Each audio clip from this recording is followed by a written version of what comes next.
त्याची सुरुवात ही लहानपणापासून कलेची आवड होती, तिथून त्याची सुरुवात झाली. सुरुवातीला प्राथमिक शिक्षण इथलं पूर्ण केलं. त्या कालखंडातच साधारण कलेची आवड तयार झाली. चित्र काढणे, गणेश मूर्ती बनवणे किंवा चित्रकलेच्या स्पर्धा किंवा इतर काही कलेच्या स्पर्धा असतात त्याच्यात भाग घेणे.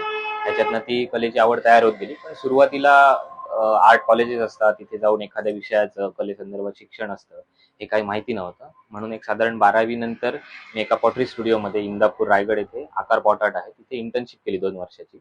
मग तिथे मला गेल्यावर आर्ट कॉलेज, त्याबद्दल इतर माहिती वगैरे सगळी समजत गेली आणि मी थोडा उशिराने आर्ट कॉलेजमध्ये जायचा निर्णय घेतला आणि त्याच्याप्रमाणे मी मुंबईत जाऊन मुंबई कला महाविद्यालय येथे फाउंडेशन कोर्स म्हणजे मूलभूत अभ्यासक्रम तो 1 वर्षाचा पूर्ण केला आणि त्याच्यानंतर सर जे. जे. सुलापाट मुंबई येथे मी शिल्पकलेचं शिक्षण पूर्ण केलं 4 वर्षाचं. मी बनवली जवळपास सर्व शिल्प ही लोकांपर्यंत पोहोचतायत, लोकांना आवडतायत, लोकांशी ती कनेक्ट होत आहेत. आपले आजूबाजूचे विषय घेऊन आम्ही जी शिल्प बनवतो आहे ती लोकांना खास करून जास्त आवडत आहेत. त्या कन्सेप्ट जे आहेत म्हणजे ताडीवाला शिल्प आहे ते जास्त लोकांपर्यंत पोहोचलं. त्याच्यानंतर इथे कोकणातलं विषय घेतलेला देवतरंग म्हणजे जी आपली धार्मिक प्रथा आहे त्या विषयावर जे शिल्प केलेलं ते बऱ्याच ठिकाणी लोकांपर्यंत पोहोचलं. त्या विषयावर इतर माहिती होती किंवा काय जो अभ्यास होता तो त्या शिल्पाच्या माध्यमातून पोहोचला. त्याच्यानंतर कमर्शियल लेवलला आल्यानंतर स्वातंत्र्य सैनिक असतील, महापुरुष असतील, त्यांचे जे पुतळे बनवले ते लोकांपर्यंत पोहोचवले. या आधी पण तसे पुतळे झाले होते, पण थोडं कामातली वेगळी शैली आणि वेगळी स्टाईल किंवा थोडा वेगळे प्रयोग केले, ते लोकांना आवडले आणि त्या पद्धतीची कामं मग अजून येत गेली.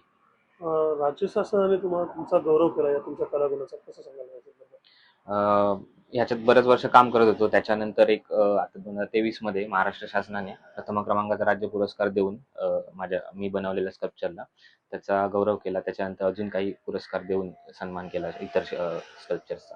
आजची युवा पिढी म्हणजे कला क्षेत्रातील असेल, काय त्यांना मार्गदर्शन कराल तुम्ही? या कला क्षेत्रात यायचं असेल तर आता खूप दिवस चांगले आहेत. आता पूर्वीसारखी परिस्थिती राहिली नाही. तुम्हाला 8वी-9वी पर्यंत असेपर्यंत शाळेत असताना तुम्हाला समजते की तुम्हाला कलेमध्ये आवड आहे, कितपत आवड आहे किंवा तुम्ही यामध्ये करिअर करू शकता का?